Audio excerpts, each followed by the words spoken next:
எங்கேயோ ஒரு இடத்துல சின்ன வயசுல யாரோ ஒருத்தர் ஈவெண்ட்ல இருக்கும் போது யாராவது கிண்டல் பண்ணி சிரிச்சிருப்பாங்க. அன்னையிலேருந்து இன்னை வரைக்கும் ஸ்டேஜ் பக்கமே போகாத எத்தனையோ பேர் இருப்பீங்க. என்னைக்கோ ஒரு இடத்துல டிராயிங் காம்படிஷன் பேர் கொடுத்துருப்பீங்க.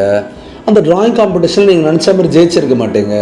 ஜெயிக்காததால் அதோட நீங்கள் அந்த காம்படிஷன் பக்கமே போகக்கூடாதுன்னு முடிவு பண்ணியிருப்பீங்க. ஒன்று பீப்புளோட கிரிட்டிசிசம், இல்லை வெற்றி கிடைக்காத காரணமால ஒரு சோகமாகி லோ செல்ஃப் எஸ்டீம்குள்ளே போயிருப்பீங்க. எங்கேயா பேசியிருப்பீங்க, ரிலேட்டிவ் யாராவது வந்திருப்பாங்க, இவன் தான் ரொம்ப வாயாடுறேன்னு ஏதோ சொல்லியிருப்பாங்க.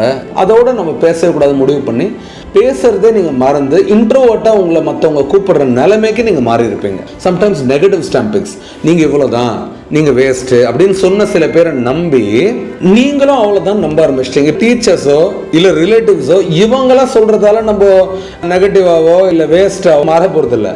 ஆனால் எங்கேயோ ஒரு இடத்துல இவங்க சொல்கிறதெல்லாம் நிஜம்னு நம்பி நம்ம எங்கேயோ ஒரு இடத்துல விளையாட்டுக்கு நம்ப ஆரம்பித்தோம் நம்ம வேஸ்ட்டுன்னு. அதெல்லாம் நிஜமாகவே ஒரு காலத்தில் மாறிடுது. இது வரைக்கும் விட்டு கொடுத்து உன்னை மட்டம் தட்டி ஓரம் கட்டி என்னத்தை சாதிச்ச?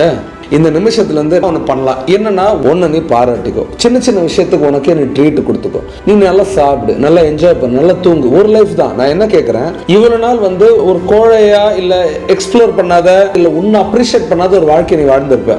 இந்த நிமிஷத்துலேருந்து ஒன்றை கொஞ்சம் அப்ரிஷியேட் பண்ணுறதுக்காக ஆரம்பின்றதை நான் கேட்டுக்கிறேன்.